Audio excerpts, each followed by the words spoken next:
the motivation for placid strategic relations with China, it's kind of shifted over time. Mm-hmm. So in the 90s, the Clinton years is when we shifted to this greed is good view, I guess, hardcore on China.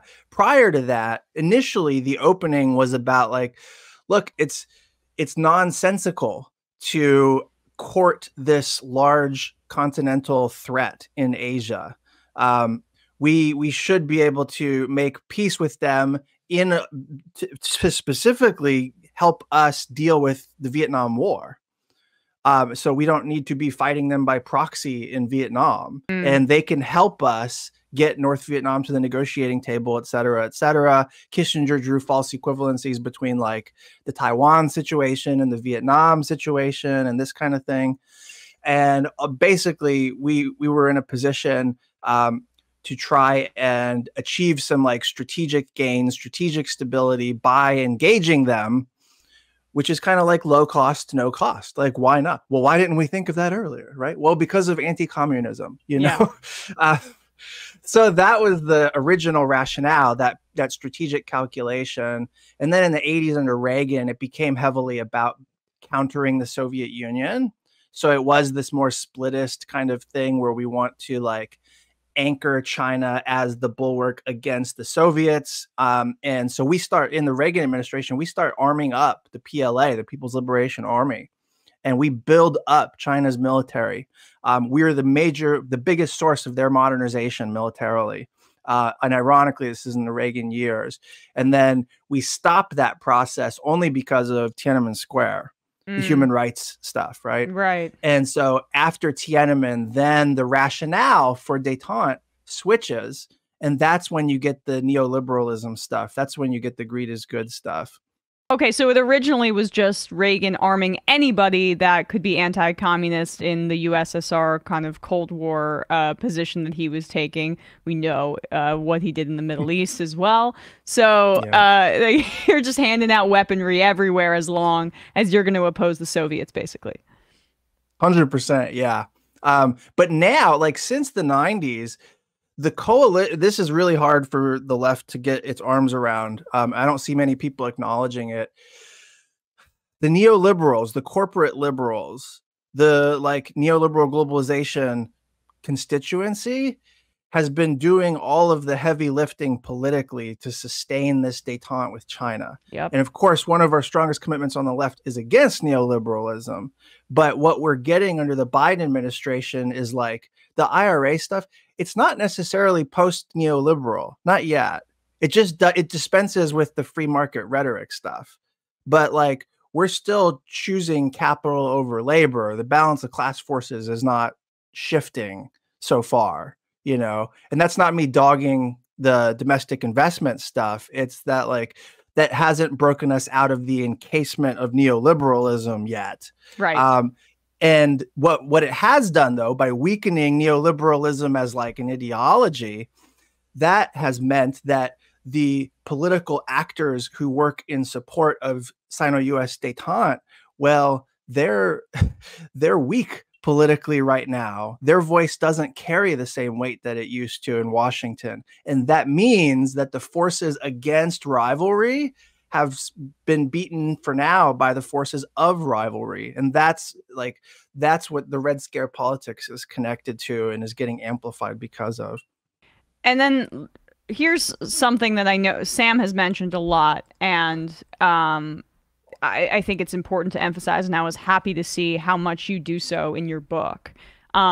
That before 9/11, there was this kind of neocon desire and consensus building where Clinton and Bush wanted to maintain supremacy versus Asia, and the pivot to Asia was imminent, and we needed to kind of ramp up this rivalry because this was the only way to maintain primacy, which, like, again, it's going to kill the it's really going to have harmful effects on many of the people promoting it, right? Just maintaining primacy at all costs. But putting that aside, that the 90s and the early 2000s, where the Middle East becomes the center point of U.S. militarism,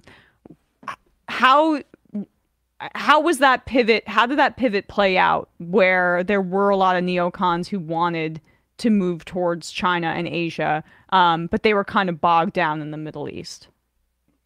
Yeah, so the Republican Party, like foreign policy mandarins, they were always divided about this whole Sino-US détente thing. There was always like the neocon, the Paul Wolfowitzes. Paul Wolfowitz hated Kissinger. He used to write internal official memos on DoD letterhead, just dunking all over Kissinger. He's self-aggrandizing. China's not important, blah, blah, blah. And it was also that they could do the neocon thing, which is like you position America in the world to literally fight the communists, right?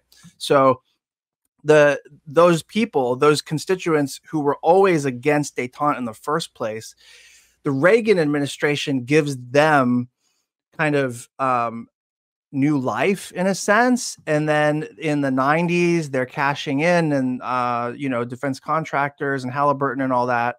And while they're out of power during the Clinton administration, they're starting to advise then Governor George W. Bush. They're setting up the whole presidency thing, and they're selling him, George W. Bush, on the neocon agenda. They announced this thing, right? Project for a New American Century in the late 90s. And it became American foreign policy to the letter, including under Obama. It was all about like, quadrupling missile defense investments, regime change in Iraq. The China threat for the first time is being identified as like a thing. In 96, we had a very brief Taiwan Strait crisis with China, and it was handled like pretty smoothly. And it was that point though that the defense intellectuals in China and in the United States realized like, oh, we have an irreducible conflict of interest over Taiwan, and our militaries need to prepare to deal with each other. And so that was kind of a big turning point. And ever since that point, 96, you've got these neocons who dominate DC at this point, right? And I mean, to this day, they still kind of dominate DC in a way. And the neocons have been all about China rivalry, and they were preparing to do great power competition. And George W. Bush used the phrase strategic competition with China until the war on terror happened, right? And that just shifted everything, but it put it on hold. So like the Paul Wolfowitz types, the neocons all retained that China rivalry impulse, democracy, autocracy, all of that. And they found that, China was growing more belligerent in the Obama era. And in the Obama era, America was in relative decline, global financial crisis. It's disproportionately our fault. This feeds this narrative of like rising power, declining power. And all the while, America has been retooling its military to be able to fight great power wars, which requires all the sexy high-end capabilities with big price tags that you don't need in Afghanistan and Iraq. So the future of war, the future of the defense industrial complex is indexed against a great power war. Well, who's the other great power that we can fight? Only China. Yeah, only it's China, not Russia. I mean, No. that is so well said and important to point out, because it's not just the fact that the United States is reopening 4 military bases in the Philippines that were defunct because we're trying to have more of a presence in China's proximity. It's not just that the United States is forging military deals with Australia so that we have submarines and different kinds of military capacity even closer to China as well. It's the nature of the technology that's being used, and the fact that it seems like in DC they're convinced that China's desire to achieve regional hegemony is equivalent to the United States' desire to maintain primacy, which is hilarious because we have, 700 plus military bases abroad, and China has, I could count them on my one hand. Yeah, like one. Yeah. It's a pretty gross imbalance. The only way that kind of math works, where it's like somehow we are still the good guys in this, And like, I'm not saying China is the good guys by no stretch, but the only way you can like focus on China to the exclusion of the US is if you're totally drunk on American exceptionalism, which is this pathology of blamelessness that like removes ourselves from the analytical picture of cause and effect. It basically takes international relations and then says, you know what? International relations is not relational. What they do doesn't depend on what we do. We do our stuff.